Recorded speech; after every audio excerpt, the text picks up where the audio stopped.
Hello. Oh. I'm just finishing off my hot chocolate. Oh, it's not too cold in the workshop tonight, but cold enough. Right, where are we? Let me just organise myself and say hello to a few people. Hello, Peter. 8-Bit Street says NLK Media is in the house. Happy New Year to everyone. And I think that 8-Bit Street is going to be a new channel from Neil from NLK Media. Neil is the guy that helped me in the live stream shenanigans, and is a great friend. And he's also he's here as well. And Lee Thurston's here, my nearest viewer, my physical nearest viewer. I'm going to call him Stalker now. And Snorkers. Why I? You lucky people. Nice dinner, Peter. It's nice and warm in here. It's not warm in here.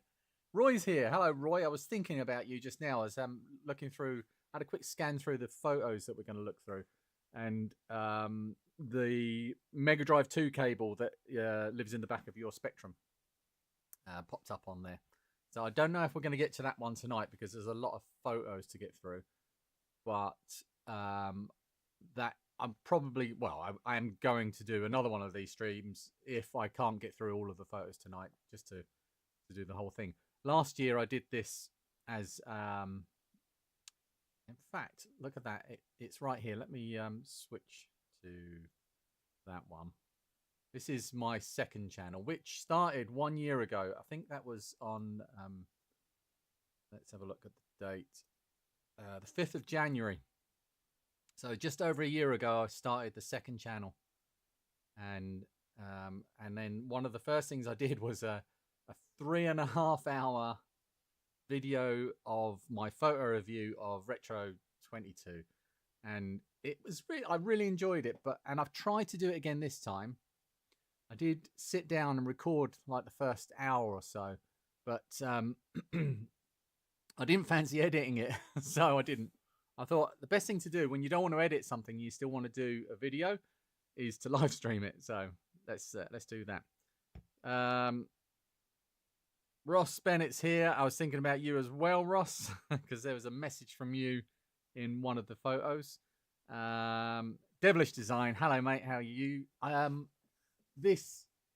Actually, do you remember I was talking about the punch tape that Devilish Design did at the Museum of Computing History in Cambridge? Is it that or the Computer Museum in Cambridge?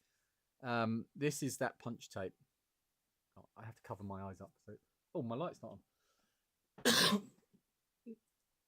This is that punch tape, and it's all wrapped up, but I don't want to get it out because it's fragile. And Gunner's here. Hello. Can't stay too long, but wanted to pop on for a bit. Happy New Yearly. Thank you, Gunner. And Vintage Views. Hello. How are you? Right. So let's get on with it because I don't want to hang about too long. So you saw actually on the second channel. And by the way, thank you everybody for supporting the second channel, which has now got 1,200 and a bit subscribers. For a second channel, that's pretty. I'm pretty impressed with that. I'm quite happy. But yeah, so this time it was almost. It says 11 months ago there, but I need to pause that. I don't want that to play. It was. Yeah, I have paused it. 15th of January. So we're 2 days short of the day that went out. Which is cool, actually, isn't it? So yeah, what I did was sat down and just recorded myself in front of the camera, going through my old photos, and I did the same thing this year. I went through all the photos and sorted them into this album, and this is basically everything retro and computery related that I photographed. I've actually farmed out or separated out a few repeats for the first half. The second half, not so much. But I don't think we're going to get through to the second half. But we definitely won't if I keep yakking away. Right, so this is how... actually, look, that cover image for the year in review here that's Paul, who's Paul Universal Retro Boss, holding my mug that he paid a ridiculous amount of money for. That's one of the later pictures. But yeah, Paul is the guy that supplies all of my broken retro tech to repair, and this is one of them, and this is how he supplies them. I've got literally 5 or 6 128K plus 2s ZX Spectrums on there. Actually, a few of them are over here on the side, and you can see the yellow labels on them. I don't know if actually let me go big. So just there's the yellow labels. I've started making him put blue labels on, but these ones are older ones, and they've been around in the workshop for a while now. So that's how he brings them. He now puts the blue tape on instead of the yellow labels, so it's a little bit better. And I've had a few issues with that horrible tape taking off paint on some logos. Anyway, not dead. I must have fixed that one pretty easily. So this was, oh god, I can't remember who's what's his name? Geezer. His name is Matthew or Matt.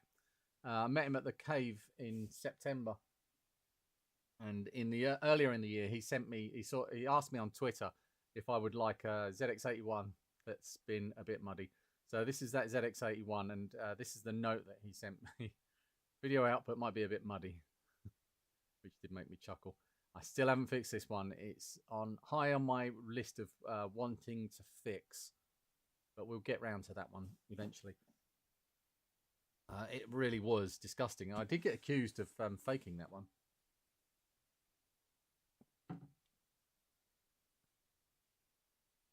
But what a disgusting thing. You can hear me good. That's good. I'm on big living room TV. Smash that like button. I should put that in a pin message, but this is the second channel. It's not that important. It's not even monetized, this channel. So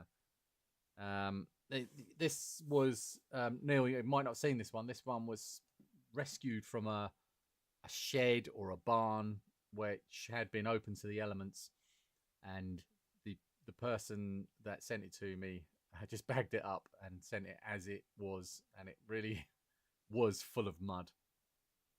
So one of the things I get when I'm taking photographs throughout the year, I will take snaps of everything as I go along, just so I've got a record of everything, and because my memory's so bad. But I am on the right thing.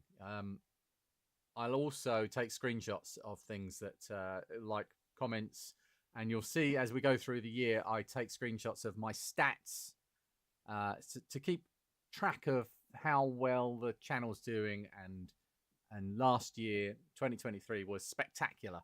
So it's going to be really nice to watch those subscriber numbers get to certain points throughout the year, but you'll see where it starts at the beginning of the year soon. But I always, when I get really nice comments, I'll always screenshot them, and I often share them with other people and other YouTubers. And it's all, we in the Big Red Arrow Club, we do share all our nasty and nice comments. So I've always wondered where to dig up a ZX81. You've planted the seeds of interest with me. I should plough through my speckies and recap them. Your videos are very clear and to the point, unlike some I've watched which muddy the point. Very good. So this is an upcoming project. That's actually in one of the boxes down behind me. A BBC Micro Model B, and I'm really looking forward to doing that. I've got the RGB to HDMI sorted, ready to go for that. Just need to build the cable for it, but I'm so pleased with the RGB to HDMI. I'm really happy with how that's worked out. This one's making me a little bit sad. My XEGS. I'm not sure. I think there's a chance it might be me. But the last time I plugged that in and switched it on, it worked. And very recently, I've got a new project that I wanted to do with this, to make a new video that would have been really cool, which turned a Pico into a cartridge, like a a multi-cart, an Uno cart, basically, for the XE systems. And it didn't, well, the whole computer didn't work. I don't know about the cartridges, but the console didn't work. So I got a bit frustrated with that one because I couldn't immediately see what was wrong. I wanted it to work so that I could do a quick video, something that I could just squirt out. Yeah, I do have to fix it, but Bob was saying, you're right. I wanted to make a video that I could just quickly put out that would take minimal effort, because this cartridge is incredibly simple, but I could say nice things about it. And I thought it was something really cool to share with the community. And my XEGS didn't work. And I looked at it and I started having a little poke around with it to see if I could figure out what was wrong. And it wasn't immediately obvious. So it was going to turn into something that was going to take too much time. So I had to put it aside. I put it back in the box, but I will get to it at some point. So I'm just unplugging my heated vest because I'm actually overheating. I've got a nice infrared panel right next to me. So yeah, that's where we were then. This is my workshop. I'm not sure why I took the picture of the horrible manky ceiling, because that's all painted now. But this is my workshop as it was nearly a year ago. That piece of plastic there, let's get rid of that for now. That piece of plastic there is actually still there. I looked at this earlier and I thought, oh, look at that. I must have got rid of that, turn around, and it's still there. But that was when I was building the pinball table. I had to, my desk is where I am now, and I was building the pinball table at that end of the workshop. And when I was spraying and doing really things that would be quite destructive to a computer, I put up a sheet right across here, and that's where that was, and it just got torn off. And it's been there ever since. But yeah, the workshop is looking a lot better than it is now than it is in that picture. But you'll see how much it's changed over the last 12 months, and I'm really pleased with how it's turned out. Quite bare and barren on there, but this I can't work out. I thought I did this much later in the year. That's where I hang off the overhead camera and work that way. That is the missing Spectrum, which is right next to me over here. Oh. The missing Spectrum. That's the motherboard that's in that one from it's right. There we go. Pavel Mendes, Devzy on Twitter. Lovely guy he is. But that was one of the most beautiful motherboards. Rubber Clone 40th anniversary edition. Gorgeous thing. So this is workshop upgrade time. So I had a screen on here, but that's where my test screen, my bench screen used to be, sitting in that corner on that arm hanging off the wall. And then that screen died, and I think at this point I've got a 32-inch screen up at the other end of the other side of the workbench. So I wanted to use this for something else. So I needed a PC on the workbench, so I decided to put a laptop on there. So I've made a quick and dirty shelf and stuck a laptop on it. And then I got carried away. So the open source scan converter and capture card and another capture device, and they got those all working with this. This is a CPC 464 working with it. And I thought, well, I can't have all these cables hanging around, so I made the Tower of Power. It doesn't exist anymore. The Tower of Power is just actually the bottom two layers. That's a HDMI switcher, and then the OSSE. But the actual Elgato no longer lives on top of there. I think I was having some problems with these HDMI flat cables. They didn't work very well. So that actually served me well for quite a while, up until late summer when I started pushing things a bit harder. That is the workbench as it was. Paul gave me an Amiga 500 Plus with battery damage at this point. And I cut the battery out, and these are pictures of the damage. That's the Gary socket there. Oh, my new... So this ultrasonic cleaner, I've been thinking about this today, actually, and I think I might get rid of it because although it's amazing for something like this to completely clean an Amiga 500 motherboard all in one go, and it came out, look at it, sparkles, the shine over here. It didn't get rid of all of the corrosion because it's just not going to do that. But I've not used it since then. So I'm not sure it's actually worth having. That's the Agnes socket with some green in it. I had to replace that. I didn't get this one working. It's actually going to go in one of the 500++ boards that Peepo Rob sent to me in the summer. Let's have a quick look at the chat. Definitely faked Xenix 81 and never that clean. That'd be a good video to watch. I've never seen XEGS working or not. It's cute. Yeah, it's a lovely machine, Gunnar. I really want to get it working. It's a weird shaped board, the XEGS. Really clever. But the last Atari 8-bit computer. Hello, everyone from Rudy. Hello, Rudy. How you doing? Thinking about you again today. Your Apple is actually over on that workbench back there. And because I've got the RGB to HDMI almost sorted, I need to get the analog bit sorted. Although I don't need it for the I can go straight to digital. So I could get the Apple going as well. But I've got some projects to get out of the way first, and then I will be getting to that one. And Martin's here. Hello. And Neil says, I see a guitar on the wall. Will you be playing as a tuning in the stream? Sold them all, I'm afraid, Neil. I decided I hadn't played guitar for about 3 or 4 years, so I thought it's time to get rid of them. I'm not sure. Oh, this looks like a Commodore 64. And this, that was quite a moment when I was inspecting the board and a slug, tiny slug, just started sliding off the side of it. Yes, Ross is sending me a joystick for the Apple II. So that's one of the, Rudy, that's one of the things I need. I want to make a video about the Apple II, the Apple IIe that you sent me. But it's going to be basically, I'm going to open the power supply, switch it over to 240 volts, plug it in, switch it on, and hey, here we go. So there's not really much of a video because there's nothing to fix or and things like that. But Ross is sending me an Apple II joystick that connects to that connector inside, which will be quite interesting. And I can do a little restoration on that. So I will have something to go along with that video to make it a bit more interesting. Hello, Iron and 8-Bit Retro Refix. How you doing? Right, let's keep going. Royal Mail parcel from Sinden Technology Limited is on its way. I was incredibly excited. This would have been, I'm pretty sure that I used my birthday and Christmas money because I have my birthday is the 31st of December, and which is 6 days after Christmas.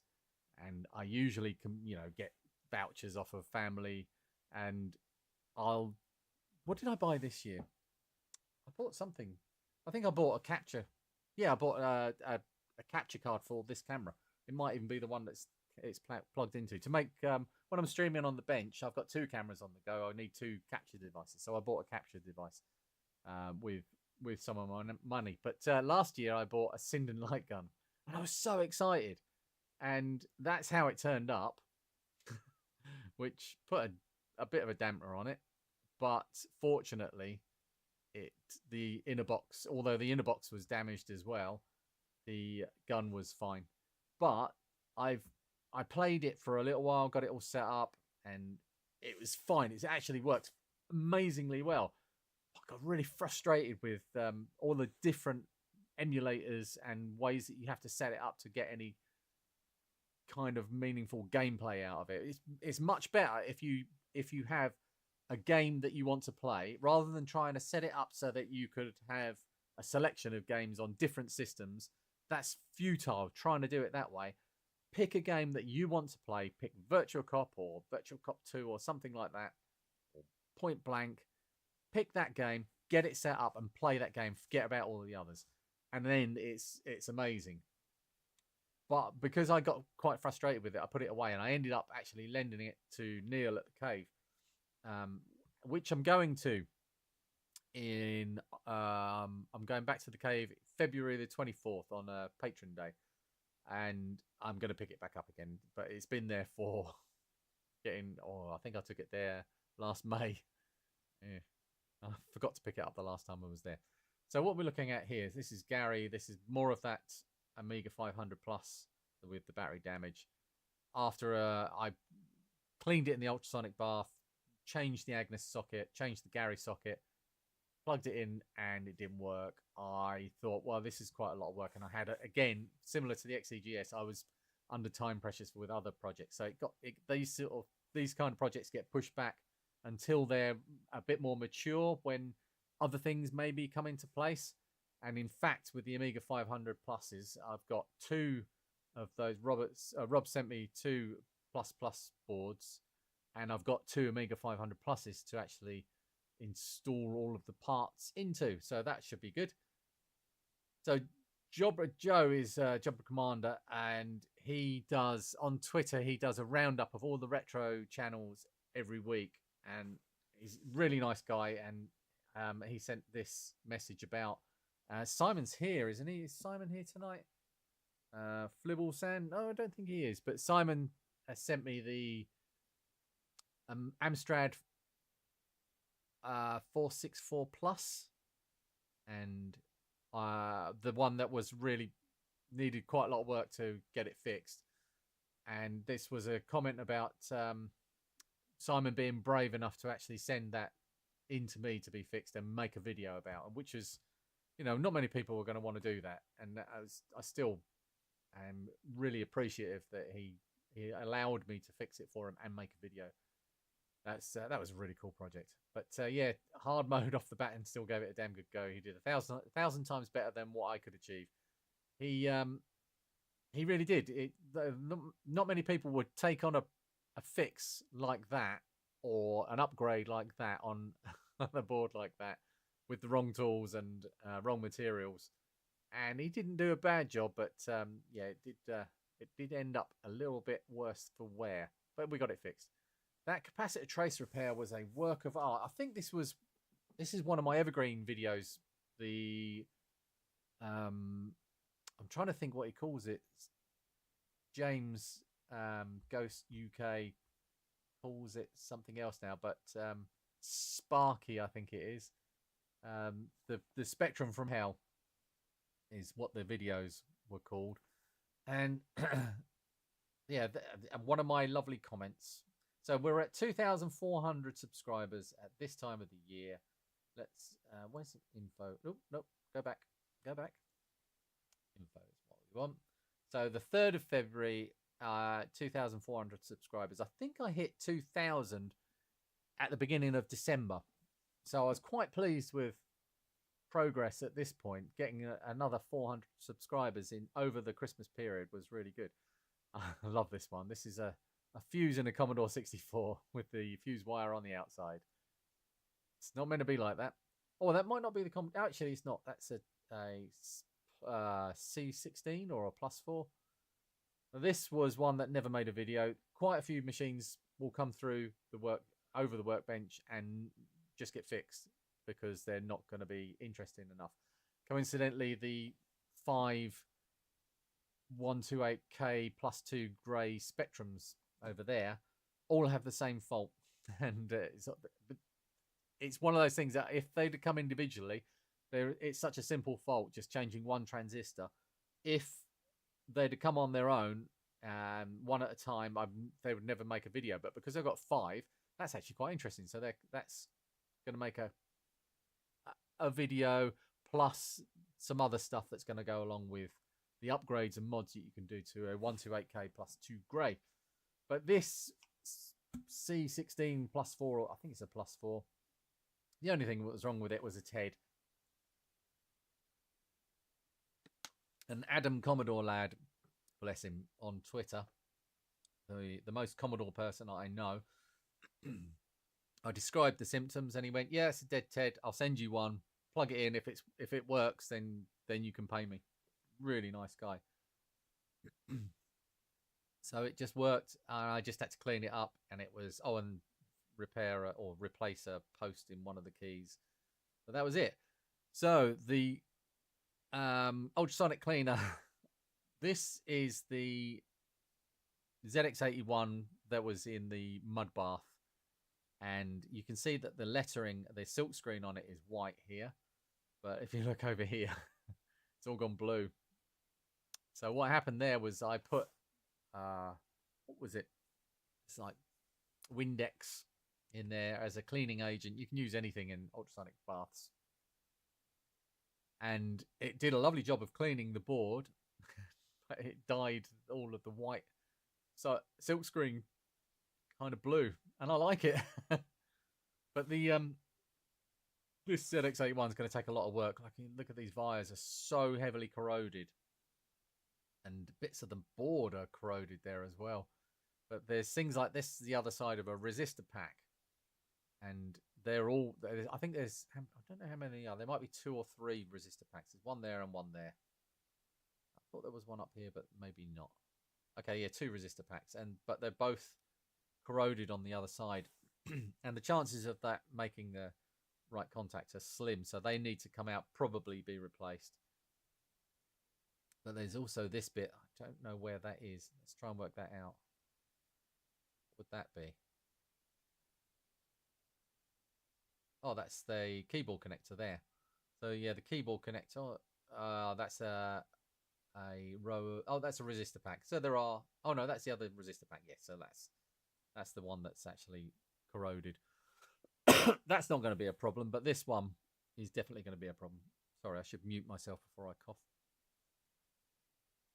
Don't forget my bell. Oh yeah. So Bobbus is coming to the cave, and Ollie's here. Hello, Ollie. Oh right. Don't let me forget, Ollie. I need to mention something about you. So yeah, Bobbus74 is coming to the cave as well, and it's his birthday week. And Neil has kindly said that we can have a cake fight in the cave. I've got that in writing. He said as long as we do it near the spectrums. So yeah, Ollie's here. Banjo guy Ollie is here, and he's a very greedy man. Because he's got not one great YouTube channel. He's where he does his amazing music covers. He's got another channel, 8-Bit Man Shed, where he does what we do, and he's just launched a 3rd channel, which is Top Dog Simon, and I'm addicted to it.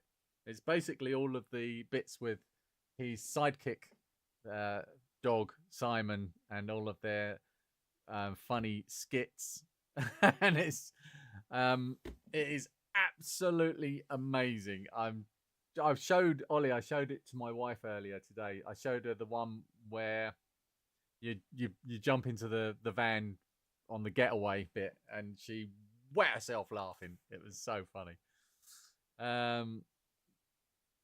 You really need to get yourself an ultrasonic cleaner. You can have my one. I don't want it anymore. It just takes up so much room.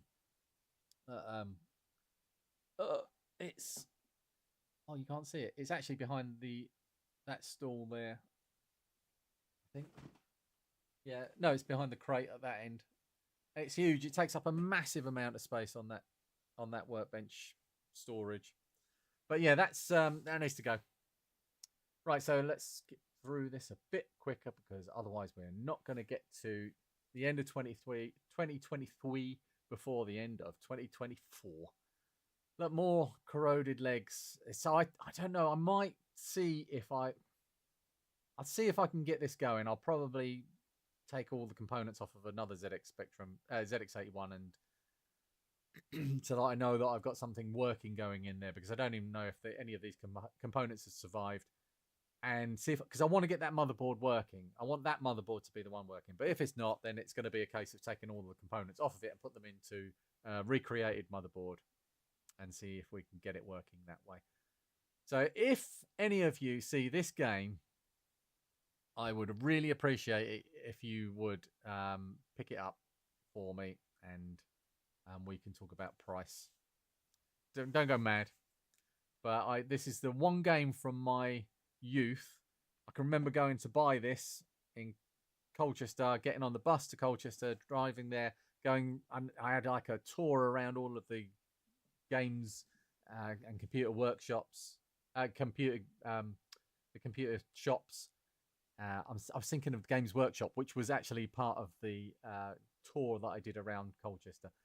I can remember the shop that I went into, saw this in the bargain bin, and thought, "Oh, that's a big old thing for." It was only a few pounds, and it's a almost. Well, it's a novel. There's actually a novel inside it, a big, thick fantasy novel, Legend by David Gemmell, and it's a Spectrum game as well. The game is terrible, but the book lived with me forever, and one of my favourite authors growing up was David Gemmell. Sadly passed away. Go and look for his work because it's really easy to read, and he's done some amazing stuff. The John Shano stuff is amazing, but I would love this game back if possible. I don't want to click the middle mouse button for some reason. Commodore 64 time. So many of these came through the bench. At one point early last year, I had so many of these to fix. I think I had 13 of them to fix. And I did a few in a live stream, and then I just said, no, I'm not even going to turn the cameras on. I need to get these fixed. And I just fixed like 7 or 8 of them in an evening.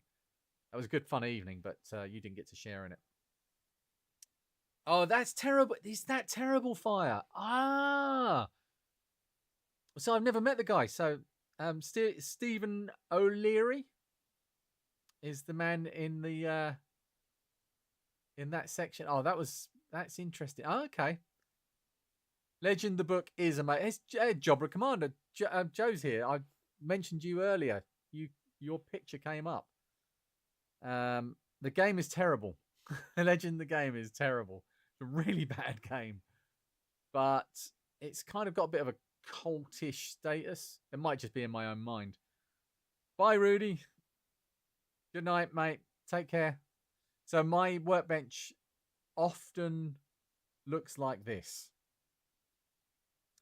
The book with that cover, yeah, the book is fairly easy to get. I think it's probably still in print, Snorkers.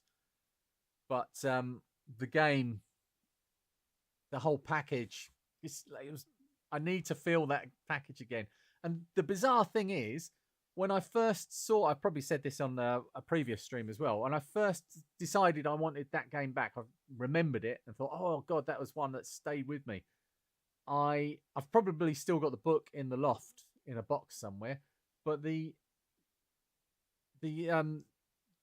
when I decided I wanted that back, I went straight on eBay, searched for it, and there it was, £35. I thought, oh, that's too much money, so I binned it off. I haven't seen it since. That was probably 8 months ago. Really frustrating. More ZX81. These are Commodore 64 case clips being printed for all of those. Almost all of the 13 or however many, it might be 10 or 11 or 12. I might be exaggerating. All of those were case clip deficient. That's my C64 power supply that Commodore lad, Adam Commodore lad, built for me. Fantastic. So I think it's an Amiga 600 power supply or something similar, but it's got a switch on it, which makes it really useful. So this, I think this is where I've just got a new field monitor for my overhead camera, because my overhead camera, you know, if you set up an overhead camera and then you put your head in front of it, you can't see if you've got your head apart from the glare. But you can't see if, you know, you're blocking the shot. So I needed a lower down monitor, and I ended up putting one down there, and that's worked really well. Trey Dempsey, I'm not sure I understand the voiceover commentary making fun of yourself. Some of the things you said would be rude and hurtful if they came from someone else. Why say them?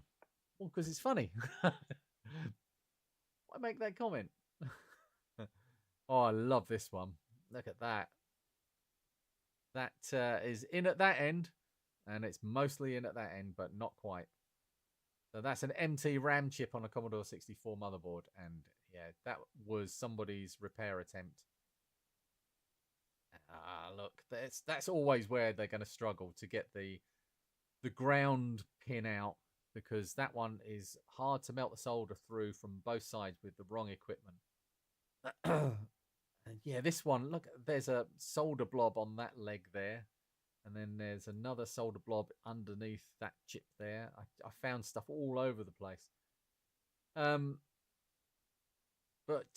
one of the things that I tend to do is take a video of the fault, and I'll often, if I'm struggling with it, send it to Adam Commodore Lad, and he will go, oh yeah, that's this, you need to look there. So I'm not as clever as I make out on this stream. Look, she's actually been doing this today. She is an absolute nightmare. She's been up there today. She gets up onto these branches here, and she has to get up to this branch here to get down onto the shed. But sometimes she gets up to that one and just keeps going up. And she got stuck up here and couldn't get down because there's no branches for her to jump down onto.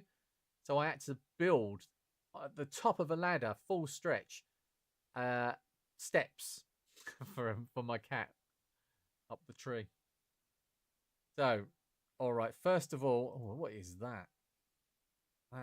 I'm not sure what that is. There's a 74 LS258A sitting there. Looks like I might have changed it. That might be a replacement because it's in a socket. But that is an Xbox Series X special, Xbox One Series X. That's a special edition one that my neighbor asked me to fix for a friend of his. And I never want one of those on my workbench again. I fixed it, but good grief. So we are at the 20th of February, and we've added another 100 subscribers. Oh, another man. I remember this one really clearly because I went round in circles for a little while and then spotted this on U8, Commodore 64 again, with weird CIA glitches. And then I spotted that all of the all the legs on this chip were all corroded. And we get to see that's it out. After it's been through and heated, some of the rust comes off. But yeah, you can imagine that's gone inside the chip. Right, and this one was a really good fun fix because the PLA, the SID, U14, U2, and one of the CIAs and U8, that was just like a multitude of silicon gone bad on that C64. It was in such a state. But oh yes, I did spend a bit of time playing around with C64 cassette players. I can't remember what they're called. There's a number for them, model number. And learning how to fix those and or service them, because I had this one. This one came with that +4, and I just could not get it working. It was completely dead. So that was one of the failures.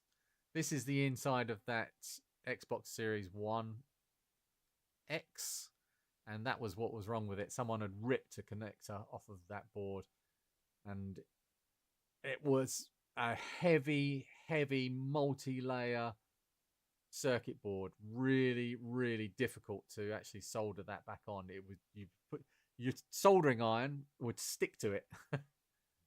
It was really bad. You had to preheat it to actually get anything done, but managed to get it working in the end. That was it working basically. Oh no, we do get to see. Yay! Oh look, and there's his username. That looks like the Dandinator MTD that I was building. Naughty cat. I met Rosie. She's lovely. Yeah, she's not lovely. Lee, she is not lovely. Cats can climb, no problem. Don't be fooled. Yeah, they climb up. No worries, Julian. Hello, good evening to you, mate. But it's climbing down. I've been up a few trees getting her down. Gunner's got 2 tuxedo cats, Cagney and Lazy. Taught them to climb down trees backwards. How can you teach them to... Oh, come and teach my cat. The last claw is reversible, so they can climb down head first. What? So what, like a velociraptor? She's very bitey. It's easier if they koala climb. They can't figure out their reversing claw. Ah.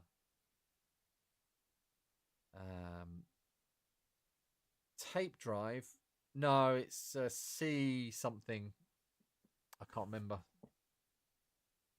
Only comment. Yeah, there's lots of Spectrum coming. Don't worry. James is here. So we were speaking about Sparky earlier, James. Everybody keeps turning up after I've spoken about them already. Just takes a bit longer to train cats. Henry has just come in from fixing a Spectrum and found you on the live stream. Hello from Biggleswade. Hello, Henry. A C2N. Thank you, Lee. I can never remember it. Yeah, the tape drives are a C2N. My cat can. Roy says my cat can retract her claws. Oh, can't retract her claw. Yeah, Gus was like that when he was like 20 odd. She's so stupid. So Dandinator MTD, that was a fun build. That ended up, I still use that all the time.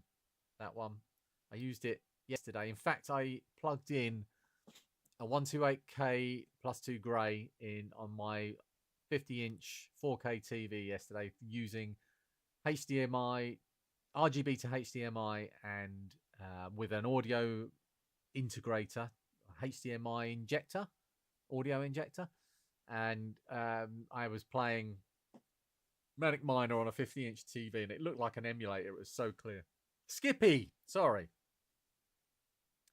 See ya, 8-bit retro refix. Enjoy your food. Ah, right.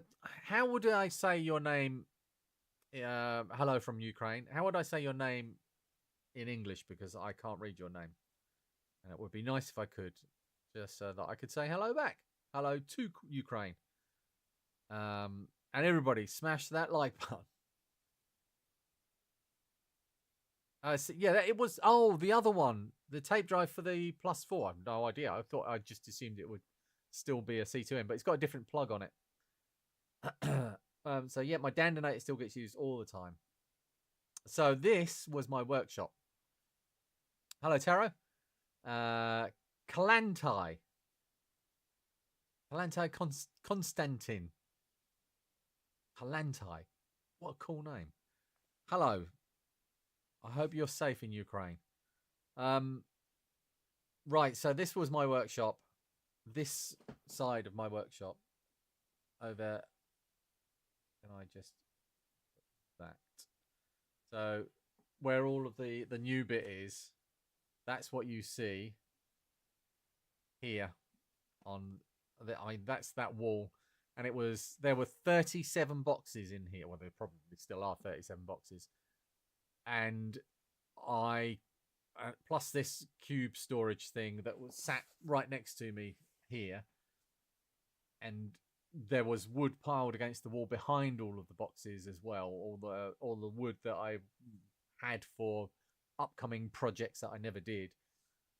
And it was depressing that if I needed, like, there's a BBC Model B down there in that box, I had to unload everything off the top of it to find it. And you know, sometimes you need to go through 4 or 5 boxes to find that one lead that you know is in one of those boxes, and it was just a nightmare. So that's why all of this happened. But hopefully in the next stream we'll get to see that.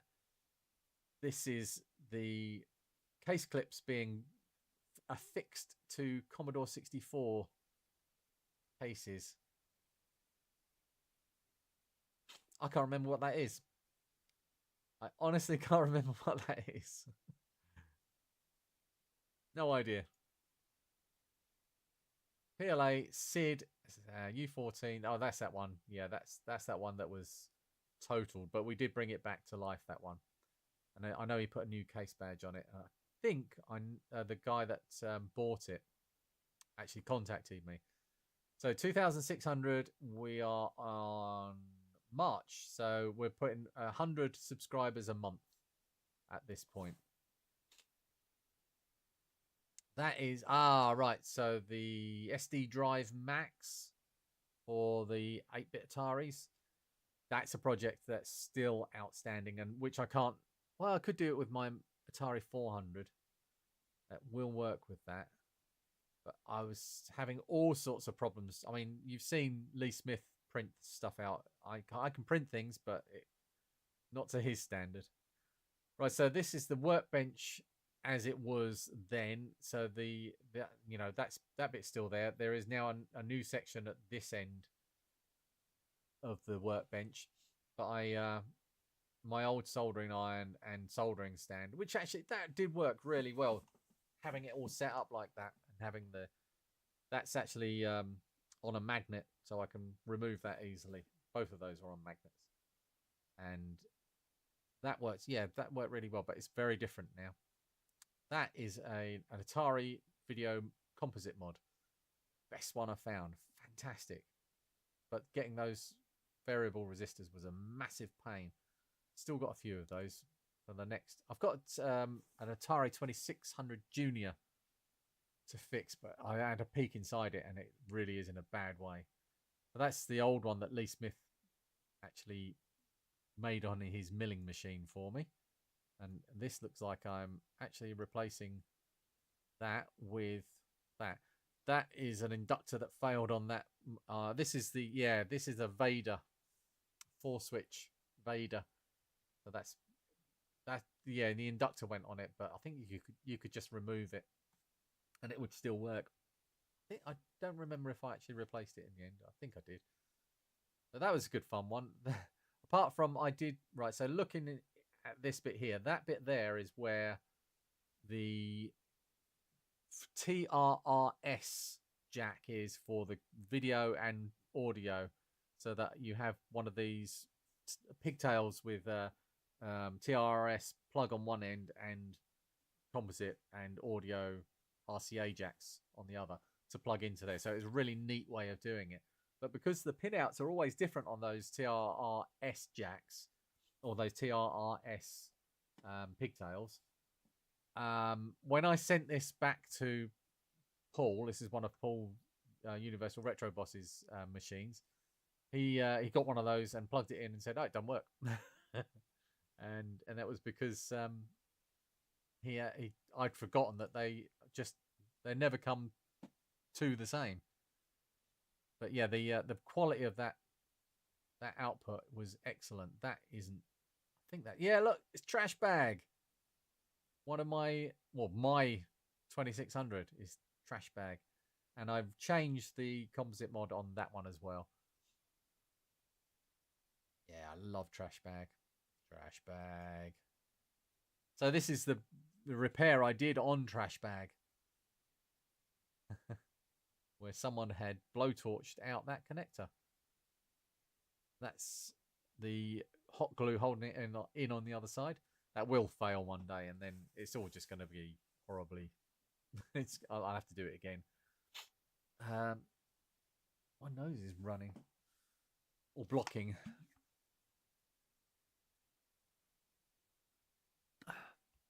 Those dark grey C2Ns can be used on a C64 with an adapter. What about the other way around, Bobbers? Can you use a C2N on a +4? Ghana teaches English online to lovely Ukrainian folks in Kiev. Made some awesome friends. Excellent. Good colour PLA matches the cases. Yeah, that is just a basic one. I just managed to pick one up. I don't even know where I got it from. I think it was Amazon. And it just matched C64s really nicely. Because they're all different colours anyway, so it doesn't really matter too much. Paul's here. Hello, Paul. Universal Retro Boss is the man who owns probably half the computers in here. He's still rocking that 2600. That's a good machine, that is. We all love Trash Bag, James. Hello, Ross Bell. My God. Hello, mate. You all right? I'm doing all right, mate. It's been a rough start to the year, but yeah, doing all right. I hope you're well as well. So Ross Bell. I'm not going to say what what Richard used to say. We used to be on a podcast together on Ready Player 2 a long time ago. Feels like a long time ago, and we've never really stopped officially. So one day we might do it again. But now I'm kind of a big deal. I'm a probably going to be a bit of a diva. There are no adapters. Oh, you can't. Not the other way around. Probably make something though if they are pin compatible. Join stream only to see a close up of a slug. Imagine my surprise when I saw it. So my workbench is always in a state. Let's have a look at it now. All right now there's a Spectrum Plus 2 motherboard on there, and it's not too bad actually. I can clear that up in a few minutes. It's not as bad as it is in that picture. But these are those cables. This is that cable I was talking about with the Vader, the Atari 2600. So you've got TRRS at one end and the RCA jacks at the other end. But they're always you can buy them really cheaply, but they're always pin out is completely different on all of them. Is there anything else on that picture that's interesting? No, there's the Vader. What a beautiful machine that is. Quite like one of those for myself. An overview of my shop. So that's that 32-inch. I had a test bench screen where the laptop is in this picture that went wrong. It started outputting 100 volts on the chassis, which made things spark when I connected them up to that monitor or that screen. It was a TV and my oscilloscope. I'd attached the ground on my oscilloscope probe to like a ZX Spectrum or something, and it just showers of sparks. And I couldn't work. It took me ages to work out it was the screen, so I got rid of the screen, and I just needed to pick up a test screen that was cheap. So I picked up this 32-inch LG screen, which is a lovely screen. It got all the inputs that you could want, but it was just massive. It was so big. It's gone now. I had a big, heavy wall mount up there, so I could move it around and everything, but that's gone now, and I've got a much better setup. I've actually got 2 screens up this end now, 2 TVs, and that's working out really nicely. But yeah, look, so this is what I was contended with. So I had boxes under the workbench. My compressor is still under the workbench now, and there are still boxes under there now, but I've got a shelf under there now. And I've also, all of these have gone. That's actually now more workbench space, and I've got desk space all the way around the whole workshop. It's lovely, but the floor is always dirty because I'm always doing like woodwork and stuff. But that Dyson Hoover, that gets a workout. That really does. Poor old thing. There's actually a picture there. We'll come back to that. That's my overhead rig. I'm quite proud of how that works. So the wall that got changed. So this is where the new workbench goes all the way along this wall. That's a nice picture of the whole thing there. And the ladder is now gone. That lives in the garden. If someone wants to come and steal that, I don't care because I never want to go up it again. Actually, no, don't, because it's handy for getting the cat out of the tree. But that was all right for storage. But I've now painted that wall, so this wall is lovely and grey, and it makes a really nice backdrop now, especially if I shine lights. And I'm supposed to have a light shining up the wall with like a red gel on it. But yeah, this is what I was facing at the time. Every surface was covered because I only had that workbench and that workbench. No, my desk. But now I've got workbench all the way up to about here, plus desk coming into all the way into this corner. I've still got all of that workbench as well, but I've got like a workbench all the way along this side. And I can tell you now, every single surface in here is filled up. Every single one.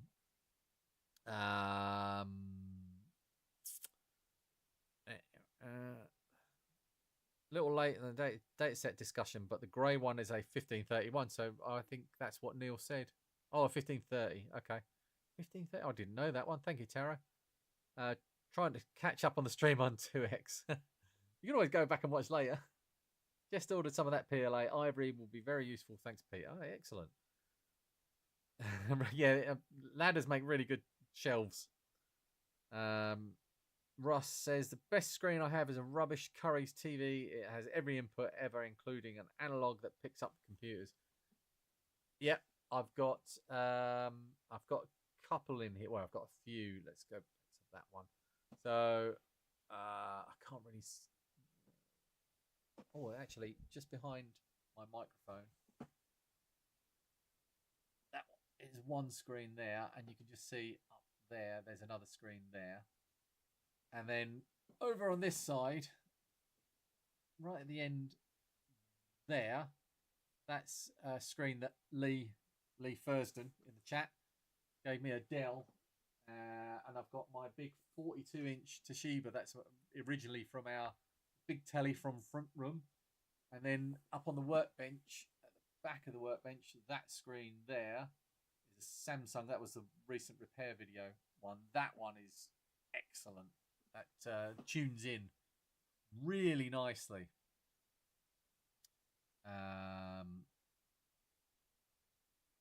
Right, let's zoom out again. Oh, right, this is a trip out to Paul's. I wonder, have you sold this one yet, Paul? The camouflage Commodore 64 with it's got all like the knobs to make it into like some MIDI powerhouse. I keep seeing things that would actually suit that, and I'm wondering if I should do something along those lines. Still,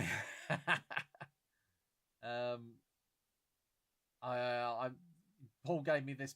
Right, are these printers? It's an Amstrad printer here. Is that worth restoring? Anybody here got an opinion on that? Because it's sitting in my mum's garage at the moment. I've stored a bit of stuff in there, and I don't want to bring it back unless I know it's actually going to be worth fixing. I've still got those 1541s are in a box down here. I will get round to those, Paul. I think they're going to end up quite expensive on parts for things like the cap kits are like 10 quid each for those. That I can't even remember what that is. I think that's what you gave me. There's all sorts in there. That would have been another. That's the second Amiga 500 Plus that is a write-off, and I thought there would be more pictures of it. But oh, we've got this. It looks like I've had a tidy up. Yeah, this is after a tidy up, and it doesn't stay like that very long because all of the boxes look neat and tidy, and everything's been labelled. That's why I've got everything here. There's something I need to get to. That one has been, it's probably the longest running project I've got, and I found the parts for it the other day. An Opus Discovery that one of the first people to actually donate stuff to the channel. He didn't donate that, but I've got to give that back to him once it's fixed. But I can't remember his name. David, I think it is. Contacted me on Facebook Marketplace, of all places. Anyway, HTC Vive in that box. Not quite retro yet.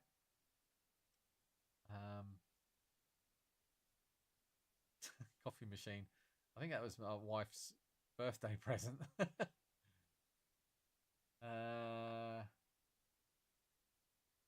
Yeah, this has all changed quite a bit.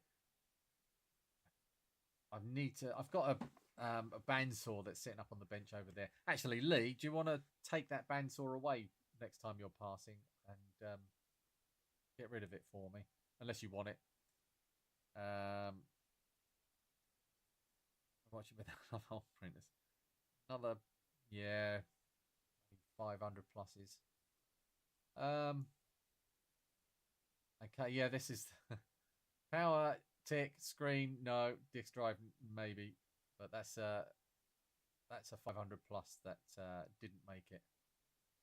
There we go. It wasn't too bad, but yeah, bad enough that it was actually all over the motherboard, the corrosion on that one. I think you'll see it in a sec. There we go. Some more down there. That is on one of the ports at the back of the machine. The corrosion had just got everywhere. That's the composite socket on the furthest point away from where the battery is. It was just absolutely everywhere. There's just wires that are going to be destroyed all over the place. So if I was Glenn from CRG, I'd probably have a go at fixing it because he'll fix any Amiga.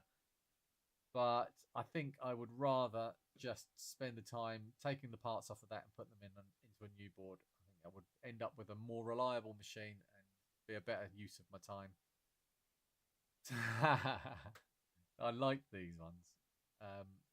Merlin, who sent me the power board for the NES, that project, I really enjoyed that. It didn't do very well as a video, but I really enjoyed that project. That's for Matthias Bayes, his NES.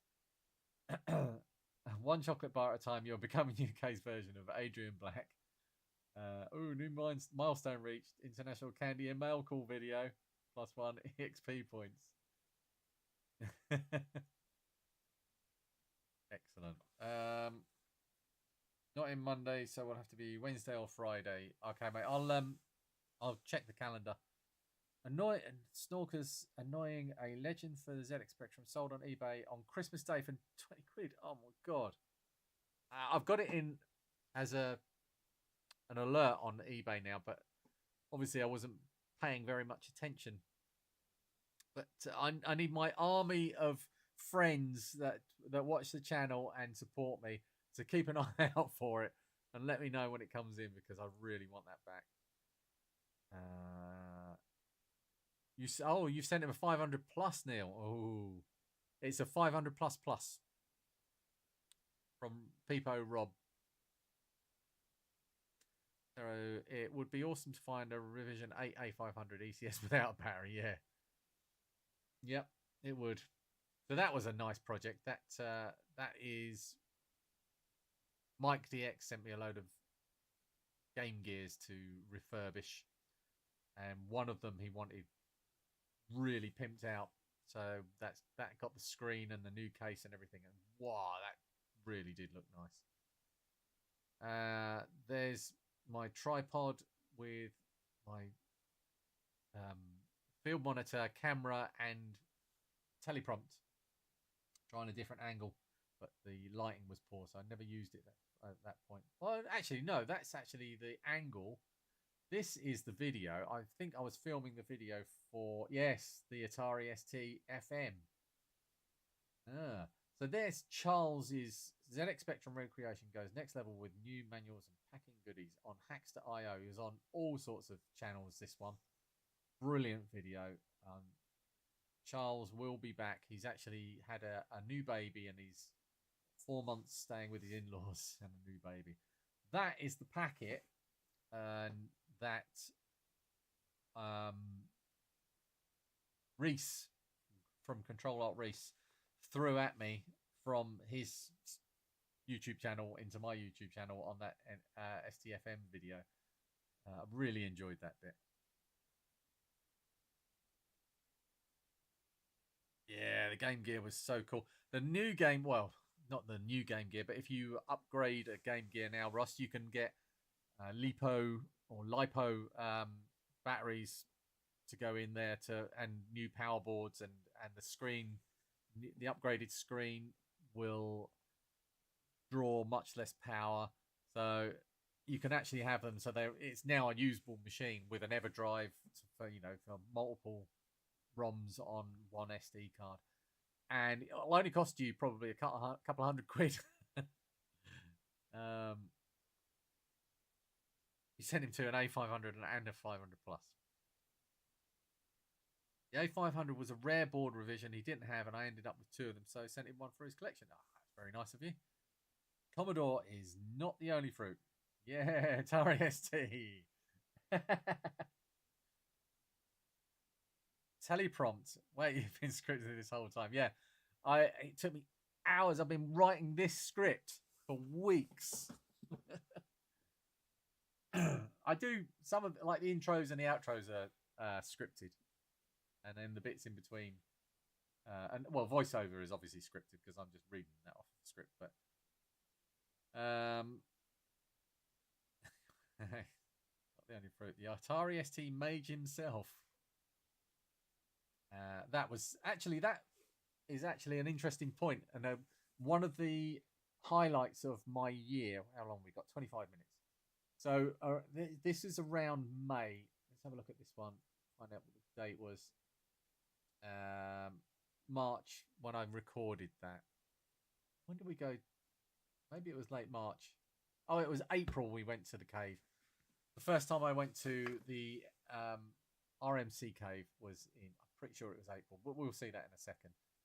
And I'd recorded this, and you'll see. I'm not going to spoil it, but yeah, this is all of the power boards that Merlin sent me for the NES. I've still got some of those if anybody's interested. There is actually another project that never got finished, which was to replace the weird cartridge slot with something that was partly 3D printed and partly circuit boards and ribbon cables and all sorts of bits and pieces to actually replace that horrible cartridge slot to make it into more like the one from the top loader, which would then be a lot more reliable. But that never happened. He sent me a load of parts, but never got finished. But if I've still got some of these, if anybody is interested, I can probably supply those. Really enjoy your narration, Lee. You use a good way with words in it. Great new format, works really well. Bravo! I absolutely love a bit of YouTuber collab. Mr. Reese is a very good sport, counting his solar money. Bravo, bravo. So that was that Atari STFM video at the beginning of the year. And Reese at the time had released this one just before he went to the cave. Well, we went there together. And you'll see, and they say, "Oh, here we go. We're at the cave." And as I released it, it was a good release. So 778 views in the first 7 hours. At that stage of my channel was good. It wasn't spectacular. I'd had better videos start off than that, but it was a good start. That was the first stage of it. And here we are at the cave. My first view of the mill in Stroud. For those that haven't been there, the actual cave is up. All of that section up there. And the arcade archive is over here.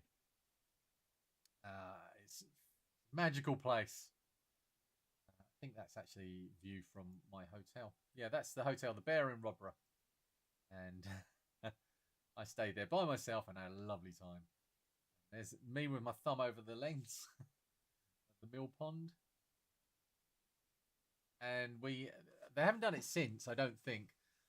They did organised a games night, a board games night, the night before. And we had a good time, but this end of the table we had we were offered, do you want to play a complicated game that you can really get your teeth into, or do you just want something easy and not too difficult to actually get your brain around?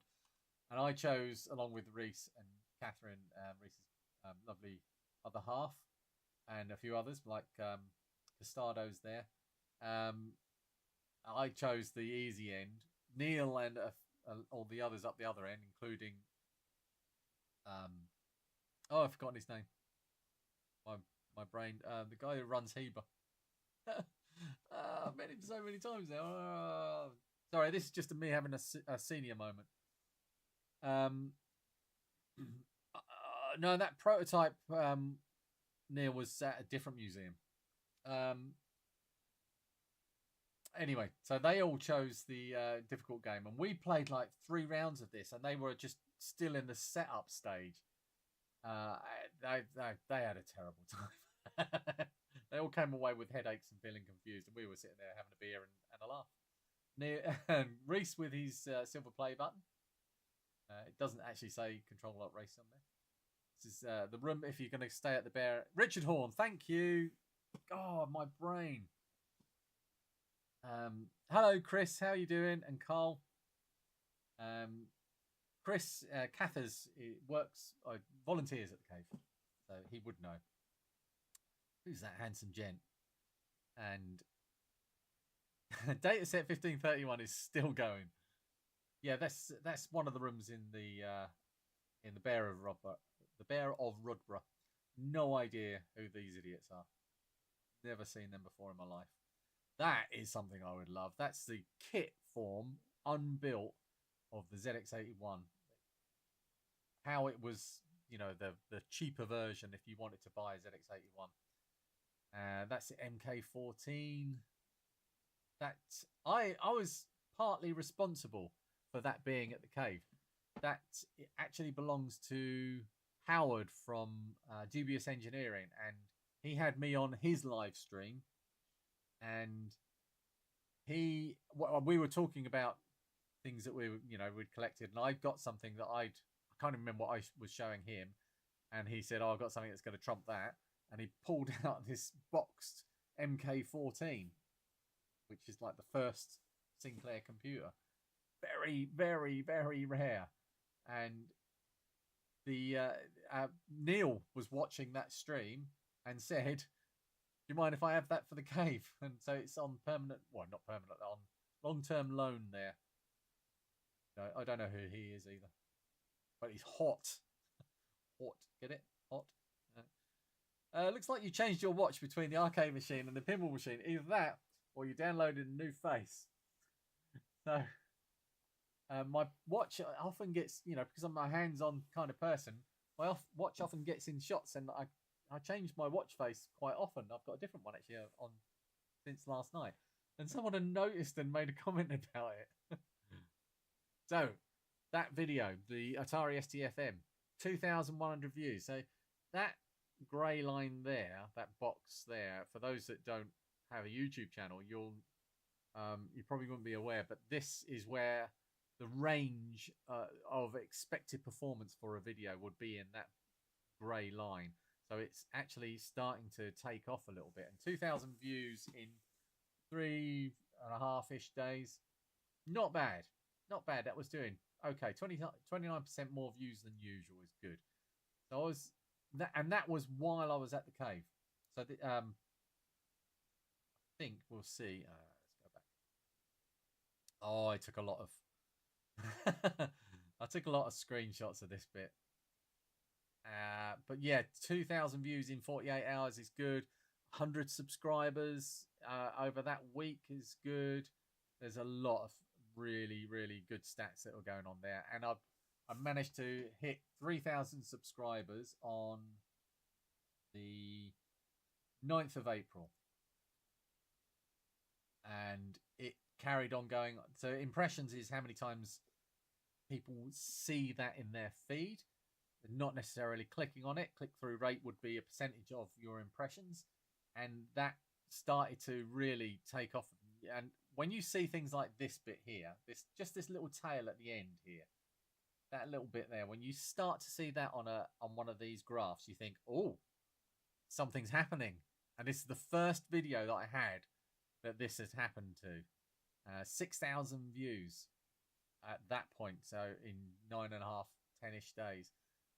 Another 100 odd subscribers. First time, and lots of comments. First time seeing a video of yours, and I'm subbed. I'm subbed, 55-year-old Canadian who loves old tech, though nowhere near your skills. Not me, mate. I get the gist of what you're doing, and I appreciate your fun presentation and excellent presentation. Thank you very much, Maximum RD. That was really kind.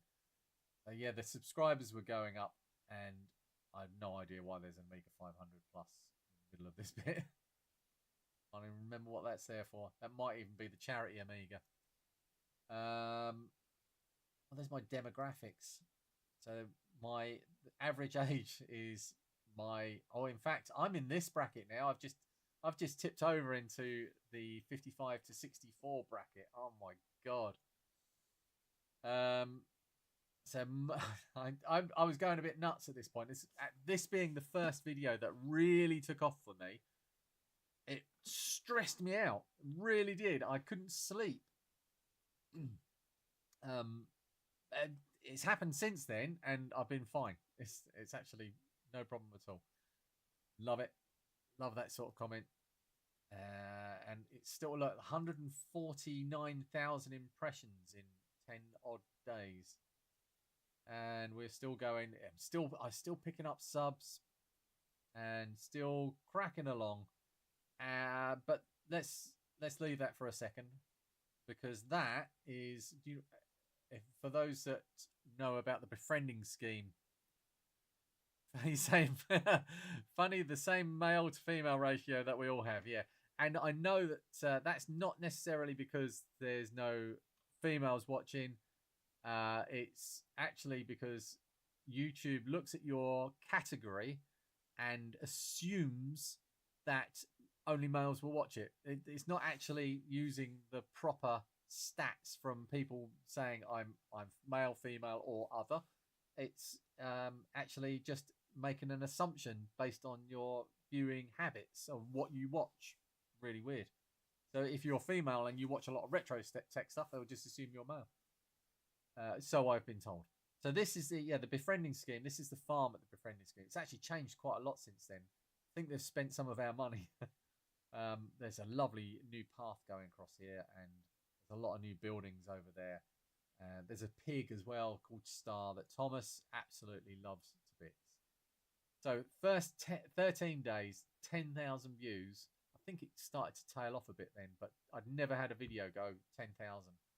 And I was getting, subs were piling up. So one of the things that I thought was responsible for that video doing so well was because it was the first video that I made with my face in it. So, and my face on a thumbnail. And, well, my face had been on thumbnails before, but not in the video.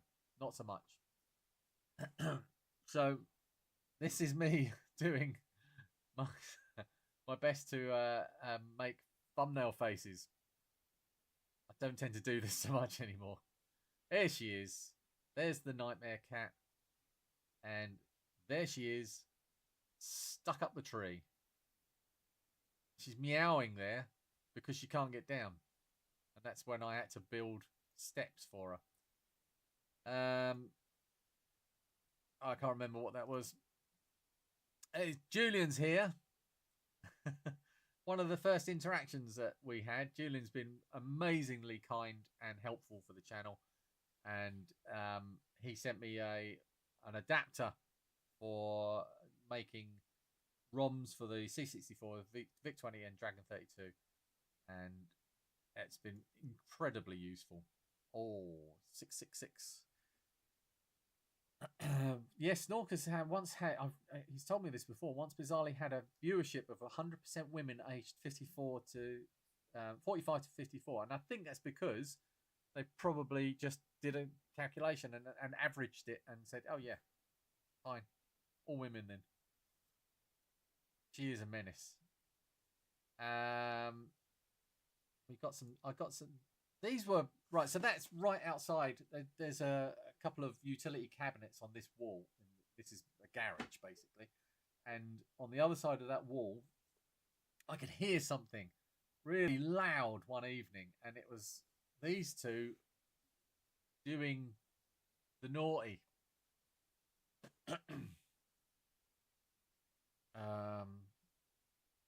Did you, David, notice any change in the viewers now that you had videos with your face in them? Ooh. Is that for Commodore is not the only fruit? Says Peter. There's a few channels that have done well. If you've got your face in a video, you just, you've got something more emotional context to something. I've only done 2 so far. Okay. Yeah, it's a small sample though. I think it's the way to go. If you can, it depends on what you're doing, really, doesn't it? So let's move on. There's a Commodore 64 with black screen, dead test, PLA, and dodgy SID. No video episode. So this would be one that's come in, just tested. Oh, the PLA's broken. It's got a dodgy SID, and there's no video there. The gift from Mr. McRepair, so that's Repairy McRepairface, who's on my Discord channel. If you're not on my Discord, get on my Discord. It's blown up lately, and there's been so much great interaction there. If you don't like Discord, learn to like it, because that's where all my social media interactions are going to be from now on. I've given up on Twitter. I've moved away, and I'll only go. I mean, you can direct message me on Twitter. I will check like once a week or so from now on, but I'm not using Twitter anymore.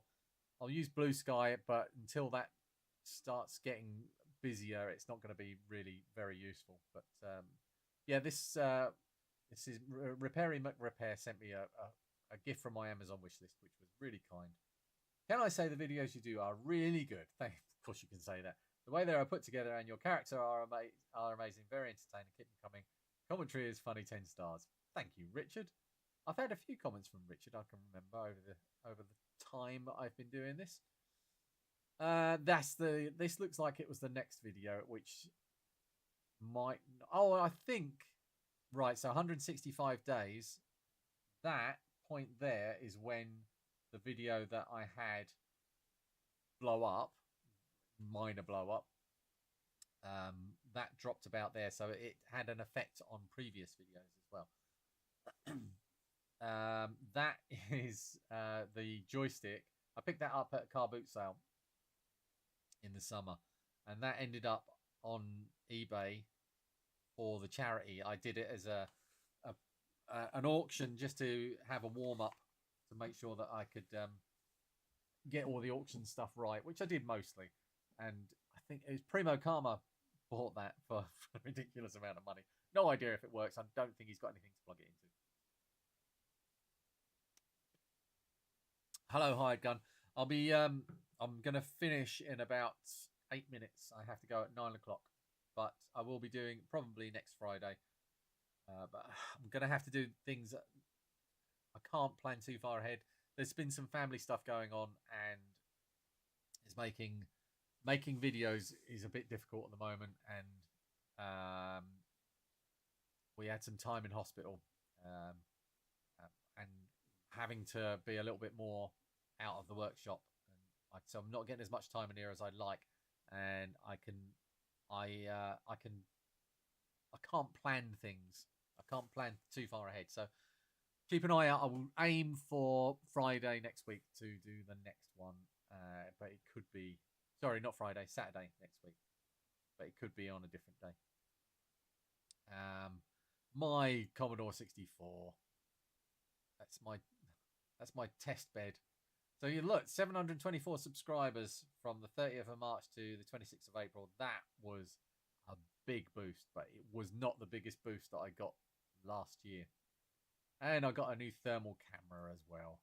That's been one of my best tools and best upgrades. And I don't regret doing a sponsored video to get hold of that, because that has been well worth sullying myself and selling my soul to get something that's such an amazing tool that can spot a broken RAM chip in seconds, like that one.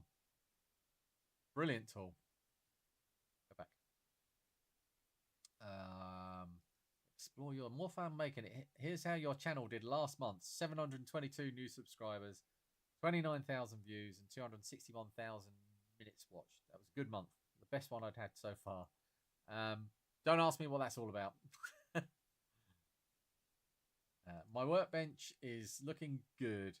A lot of Commodore stuff at the beginning of the year. And, well, let's not go into that. That was to do with this. This is the one I called Donald, because Donald Duck has got an orange beak. Some reason people assumed he actually appears in the thumbnail for that one, but blurred out in the background. But yeah, I did make it more about Donald Duck. Spare parts from Adam. There's an arm SID there I can see in the corner, and 4164s to go in these Commodore 64s. A CPC 464 tape deck. Looks like, yeah, tape deck there. Fixed. New counter button. Picked that up from eBay. I have actually since put all of the chips that I've got into this, and then realised that socket there is a ROM socket, and it's got a ROM there. That's the actual ZX Spectrum ROM, and then there's this ROM here controls the DivMMC. and I didn't have anything to go in there, so I had to take all the chips out and put them back in my Harlequin, which has been brilliant. So nice having a Harlequin. Donald! Oh, you've still got Donald.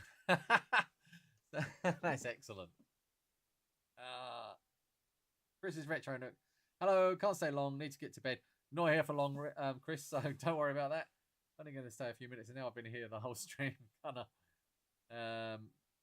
Yeah, I'll probably salvage all those turn pin sockets out of that board, and I'm going to salvage this chip out. I might build a new one using the parts off of this one. There's, you know, that resistor pack and those chips there, and you know, there are quite a few parts on that board.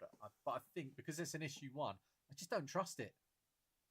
It came with this as well, and that I don't know why it's there. It's obviously to fix something on that board, so it might not have worked anyway. So I think I'll probably, Neil, find another one. Oh, Simon is here. Fluelsan, lovely soldier. We spoke about you earlier, but I'll find a newer revision of that one and build it from scratch. This. Oh, I probably already had that. I was going to say that was something else, but it's not. I hopefully sent you a can of WD-40 contact cleaner. Oh yeah.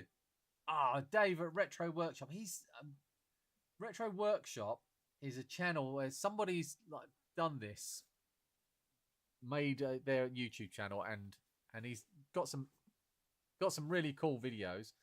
But he's one of these people that he's got all of the skills and the equipment and the know-how to make YouTube videos, but doesn't have the time. He's got too many other commitments, and I think he's kind of retired the channel. But yeah, really nice guy, and he sent me some stuff. And more thermal images of bits that have gone wrong. 63 degrees on that looks like either the PLA or the SID. Isn't very unusual. Oh, I love this one from the Donald hooked leg one. In fact, actually, the most common problem in such old machines is not even broken chips, but crack traces and shorts in the PCB itself. See, it's great when people come into your YouTube comments with their pronouncements, their deep knowledge of the subject, and they state the truth. I mean, it might not be the truth, but as long as they believe it, it's okay. So, not the however many Commodore 64s I've fixed in that series where I did like 10 to 13 of them. Oh, Neil's got ZX Nouveau plus 3 boards. Has that got Div MMC built into it, Neil? Yeah, that 10 to 13 Commodore 64s that I fixed, not a single one had cracked traces or shorts in the PCB itself. Not one.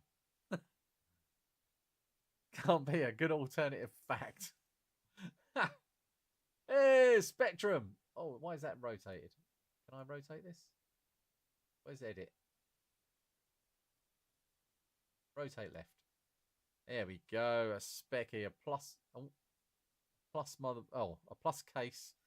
And issue 6A. Love it. It might have been the first 6A I'd seen, actually. Nice. Go back. So what we're doing, we've got 1 minute left. The best arrows on the internet is Ross in the chat. There you are. Yes, Ross, my videos are the best. They're not. There's loads of people do this much better than me. That was fixed by another Ross. Actually, sent me a plus case with a load of keys in it.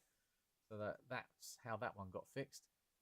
Host Castle, screen issues, hot top right issue, interface port. Ooh, do I remember that one? And I love this. No screw in the earth pin. It's got a 3-amp fuse in it though, so it's not too bad. Looks like, I think this is a power supply for something. Can't remember what, but yeah, that wasn't working. Oh, it's the Commodore 128, the C128. That just had a bad RAM chip in it. It wasn't very exciting. And I don't think... I've actually got another one under here from Paul's stash of machines, the C128 to fix. So I'll be getting to that soon. And let's just skip ahead. Is that C128? It might be. And the +4 was the same. These sneaky little springs that connect the ground to the case, that you take the keyboard apart and they just fly out and you never see them again. I had to buy some of them. Absolute pain in the butt. Don't know what that is. But this is from Rudy. This was the package that Rudy sent me. And that is the box that the Apple II came in. And there it is. And he sent me a floppy drive emulator thing as well, and a load of cards that go with it. And I still haven't. I need so much more time. Thank you, Rudy. If you do get to watch this back. But that's how happy I was. More Commodore 64s. I think we've seen that picture already. I don't know how that got back there. This is me at car boot sale. And that was a rare PlayStation 1 controller for Resident Evil from ASCIIware. And that's actually gone to the RMC Cave for Neil's collection.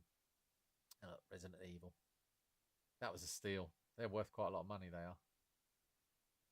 But yeah, that I think we're going to leave it about there because we're 2 minutes over 9 o'clock and I better get going because it's bedtime for my boys. But how far in? Oh, we're about, oh God, a third of the way, just over a quarter, almost a third. Then the next, it's going to be 2 more sessions, I think, to get this done. Right, so where are we? Can't beat a good alternative. Tell me you didn't watch the video without actually saying you didn't watch the video. Right, good night, everybody. Thank you for watching, and cheers, Ross. Night, Roy. Night, Hyde, Gunner Roxon, Sam, Ross again, Gat, Neil. Commodore is not the only fruit. Thank you very much for joining me. And another great channel to check out. I do like an Atari video. I think, do you know what? As someone, I've said this before, and I'm not ashamed of saying this. I owned C64 when it was current. After owning a Spectrum, I went from Spectrum to C64 to Amiga 500 to Amiga 1200. And then to PCs and everything, and plus all the other stuff in between. And now, as a retro enthusiast, find Atari more interesting. Just the way it is. I like Commodore 64s and I like ZX Spectrums. Atari's just got a bit more appeal because I never had them back in the day. Yeah, come and join the Discord. Commodore is not the only fruit. You find it in descriptions in my videos, and anybody else that's not Devilish Design, you need to come and join my Discord. You'd be great in there. You'd love it. Gingham Gingham made it back for the last 2 minutes. Back to eBay Marketplace to try and get some retro tech. Go on, good luck, Gat. Smash that like button on the way out. Good night, everybody. Atari for the win, says Bobus. Same for me with Amigas and Ataris. Never had them. Yeah, I've done it. I did all the Amiga stuff. You already joined about an hour ago. Okay, all right. I will give you early access because you're one of them people. Cheers, guys. I'm going to end the stream now. I'll see you next week. Goodbye. Oh, end.